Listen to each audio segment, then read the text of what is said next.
Again, love those. Thanks again for tuning into yet another video. Infamous coming at you live from the West Coast yet again, San Jose, California. So we are looking at this juicy story, I guess you could call it. This guy takes his bike to the dealership, and now he needs a new powertrain. He needs a new engine.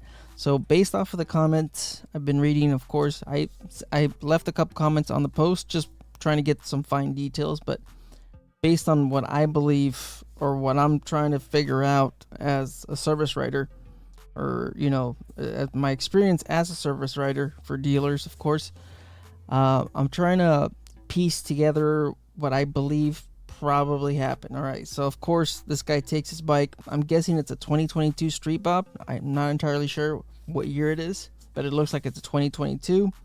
He had engine noise, of course, top end. Dealership. He took it to the dealership, still within the warranty. I believe this happened in December, I believe, based off of the information. So he still has, powertrain. He's got, full warranty, the factory warranty. Takes it in. The dealership replaces lifters and I believe valves because of the noise.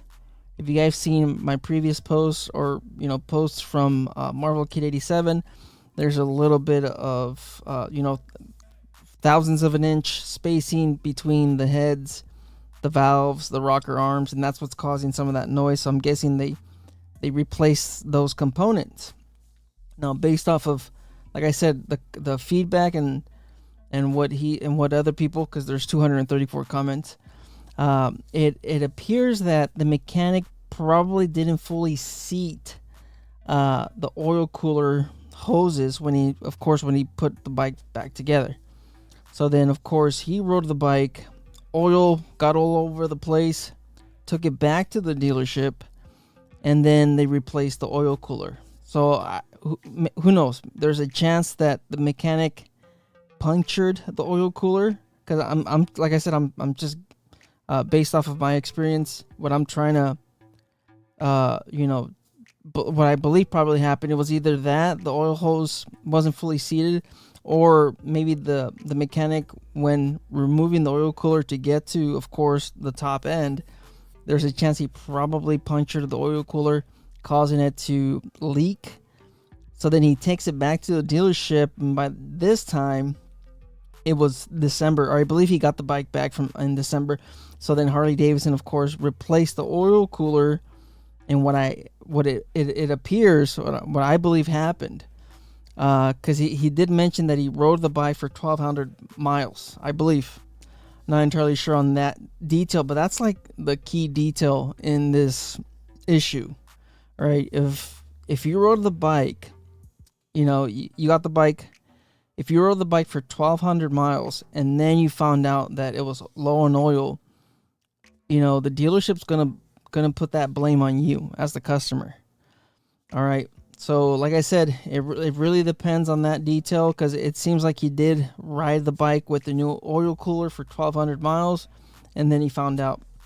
So there's a chance that the mechanic probably forgot to top off the fluids. I mean, it's very basic. But guys, it happens at these dealerships. It happens even with the pros. I've mentioned a couple stories from my own experience where the mechanics, even master mechanics, they forgot to tighten lug nuts. They forgot to top off fluids. It happens. We're humans. So there is a possibility that the mechanic forgot to top off the fluids because it was already leaking oil. From what happened, right? The oil pump is pumping oil. It's one of those things where I'm kind of thinking to myself, well, if it has an oil pan, then the oil is going to be sitting. But if you're running that engine and the oil cooler is punctured, then you're pumping oil into the cooler, which means you're leaking oil. So that's what I believe happened. All right, I believe the mechanic forgot to top off the oil, gave it back to the customer. The customer rode it for 1,200 miles, and that's like the issue. If that's true, then the dealership's going to use the oil consumption. What do you call it? Scapegoat. All right, Harley-Davidson. I've mentioned it before on the channel. Harley-Davidson has mentioned that oil consumption is normal for these Milwaukee 8s. Per Harley-Davidson, you're supposed to check your oil every 500 miles. That's on you. That's part of the maintenance. That's part of the wear and tear. That's where I believe the dealership is relying on to kind of wash their hands from this issue that they caused.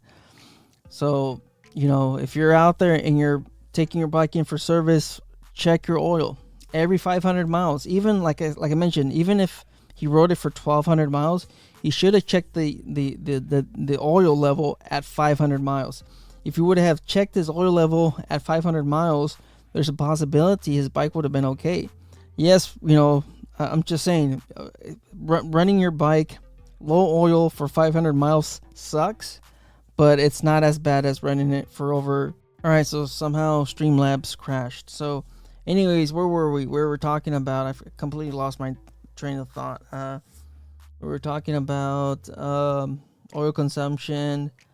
You're supposed to check it every 500 miles. I already made a whole video on this topic where Harley-Davidson leaves that responsibility to you as the owner. You got to check it. So I believe that was somewhere like along those lines. If he would have checked it, of course, as soon as he got it from the dealership, they would have been able to fill it up, top it off, or have proof that that's what happened. Because currently, if the 1,200 miles is true, that he rode it for 1,200 miles, the dealership could say, hey, we topped it off. We gave him back the bike. He rode it for 1,200 miles. It worked, but you have oil consumption. That is an issue with his Milwaukee 8s. There's blow by. You're supposed to check your oil every 500 miles. All right. I've already made, that video. So then, of course, the dealership offers a pretty horrendous deal. All right. So a lot of people in the comments are saying take the deal, but it's not about, that, especially not what the GM is offering. Okay. He's offering a Lowrider ST for, he has a street bob. He's offering a Lowrider ST for $24,000 out the door, I guess, supposedly. Now, of course, if you look at the markups and the fees, the GM's telling him, hey, this bike goes out for $32,000. You guys, all right, we know I've already made a ton of these videos. $32,000 for a Lowrider ST. I have mentioned people. I've seen people pay $34,000 out the door for a Lowrider ST. So he's offering the Lowrider ST for basically MSRP, without the fees and without the markups. So he's not really giving them a pretty good deal. And then on top of that, to add insult to injury, he's going to give him $8,000 for his street bob. Now, people are, like I said, people are saying take the deal because $24,000, they're giving him $8,000 for his bike, which is, like I said, it's a bad deal. So technically he'll owe, what is that, $16,000. People are like, oh, you're getting a Lowrider ST for $16,000. That depends. You guys have to, of course, keep in mind. We don't know if he's already paid off the bike. All right. We don't know if he paid markups on this bike. So, the loan and what the value of the bike is are two different things, right? There's, like I said, people have financed street bobs for over $20,000. If this guy paid markups and fees and his loan is, it's still 2022, it's 2025, 3 years, 3 years now after December. Depending when he got it, of course. So 2 years or 3 years, you've been making payments for about 2 years. So technically you have 24 payments already on the bike. So that's one. All right. If you get the Lowrider ST, you have to renew that loan. So not only are you starting from scratch, but you're losing out on 2 years of payments. Now, depending on where he's at financially, he probably wants to pay off the bike. He wants to, he does want to have that payment, and he also probably wants to lower the cost of his insurance, because once the bike is fully paid, you don't have the same, premiums, or the payments, it lowers your payment. So there's probably that. And on top of that, a Lowrider ST has a higher MSRP than his Street Bob. His Street Bob 2022, I believe at that time was around 2022, or was that 2021? It was somewhere around $15,000 to $16,000. All right, now you're adding a $24,000 MSRP bike, so your insurance premium is going to go up. All right, there's that. So not only are you starting all over from scratch on the payments, your insurance payment's going to go up, and depending on where you live, if you live in California, then of course your registration is going to go up. Now my registration for my lowrider S, I believe, is $265 per year. All right, on a brand new bike, that could be $300 plus in California.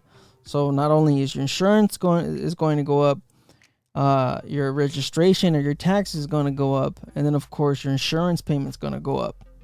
And then, you know, like I said, if he still owes money on this bike, the dealership gives him $8,000 for his Street Bob, and he still owes, you know, let's just say $12,000. There's $4,000 there that you would have to carry over to his new loan. So then instead of just financing $16,000, which was a lot of people believe, he's going to be financing $20,000 because he still owes $4,000. I'm just throwing numbers out there for people to kind of see it from a different perspective, and probably, you know, look at a few other things. So here it is. You haven't checked your oil since December. I would check it the day after Harley touches it. So I mean, that's the thing. All right, that is the key detail in this whole argument that could save the dealership's butt. You know, they delivered the bike in December, and now he's having issues. All right, so we're talking about 5 months, 1,200 miles. That is, you know, that doesn't look good. You know, for his case, that doesn't look good at all.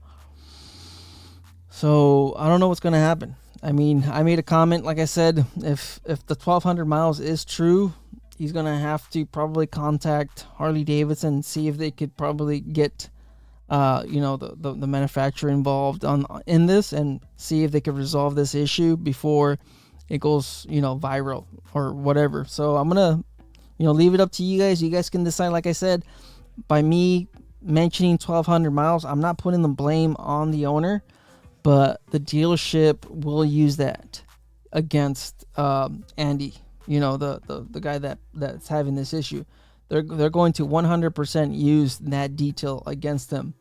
You know, the way I see it, the way the dealership can probably resolve this is make the guy that replaced the oil cooler, make him do the labor for free, and then probably have Harley-Davidson provide the parts needed for this.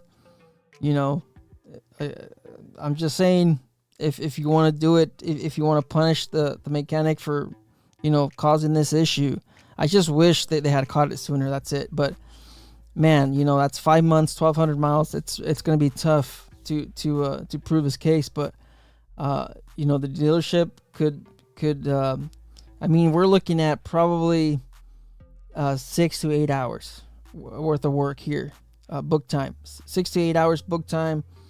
I mean, if the dealership and the mechanic want to eat the cost, they can. The dealership, of course, would have to work basically for free, and then the dealership could involve Harley-Davidson and probably provide the parts for free if it needs parts, which I'm pretty sure it does based on the information and some of the issues. So I don't know. You guys can let me know in the comments what do you guys think, guys. This is a tough one. It's just, I just wish he had checked his oil as soon as he got the bike, and I wish he had checked the oil at 500 miles. That probably could have saved his butt, because of course, if you're checking oil and you notice metal shavings in your dipstick, I'm taking the bike back to the dealership. You know, that's also another issue as well. I mean, we're talking about a 2-year factory warranty. I mean, if you have extended warranty, then I guess you're covered, right? If you have the extended warranty. But if you have just factory warranty and it's past December, it's 2025, you bought the bike in 2022, there's a chance this factory warranty ended, and now he's pretty much out of luck. And like on top of that, there's also the oil consumption issue. Harley-Davidson has a whole bulletin on this. Oil consumption is normal on these bikes. So, instead of repeating myself, you guys get the point. Life's a risk. Get out there and ride. Later.